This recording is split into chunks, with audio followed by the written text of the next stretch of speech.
Facilitating online tutorials may take a little getting used to, so in this video we'll provide a few practical tips to make your online tutorials a success. Bear in mind that your course or block coordinator may also have useful guidelines for you and an idea of how they intend the tutorials to run. So don't forget to check with them first. But in the meantime, here are some tips to get you started. The ideal size of an online tutorial group is 8 to 10 students. If your group is larger, you may want to split them in half and do 2 shorter tutorials. But also make sure the maximum duration of a tutorial is no more than an hour, otherwise it's hard for students to remain focused and engaged. Thorough preparation will enhance the effectiveness of your online tutorial. With these guidelines, you can be sure not to forget anything. First of all, read the tutor and student manual for the course and familiarise yourself with the intended learning outcomes, the tasks, assignments and activities.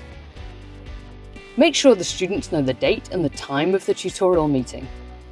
Prepare any documents or slides with numbered or clearly labelled sections so that you and the students can easily refer to them during the online session.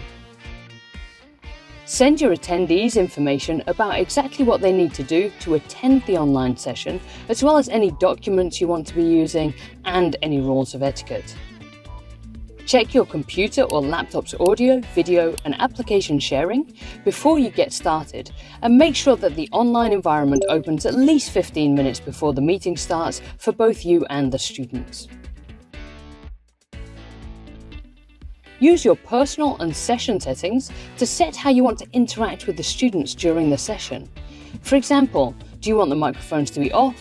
And how do the students raise a hand if they have a question? Also, upload the files you'll need and arrange the various tabs and windows on your screen. Just before the session formally starts, say something so that the students can check their own connections and their audio.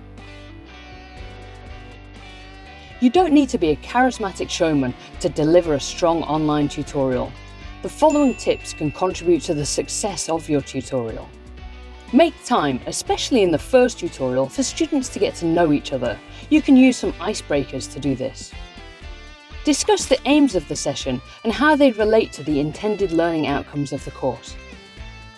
If you assign specific roles to the students, make sure these are clear from the start. For example, the discussion leader, the scribe, or the summariser. You may also want to give a discussion leader or a moderator moderation rights within the online environment.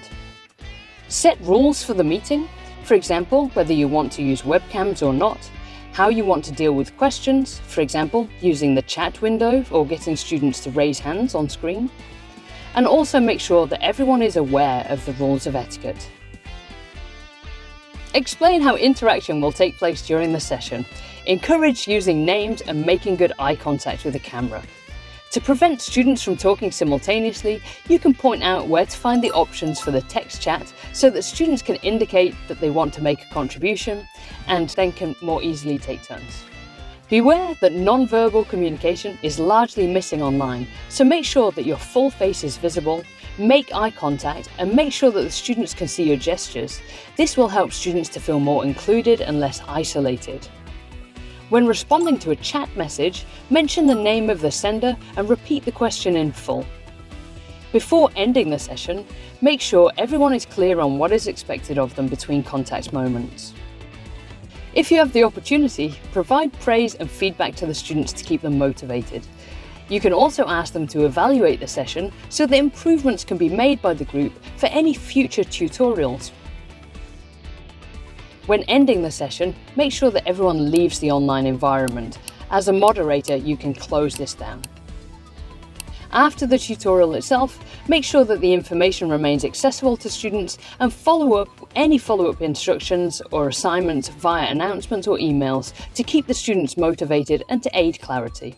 If you take a considered approach and plan wisely, the result will be a successful online tutorial. Best of luck!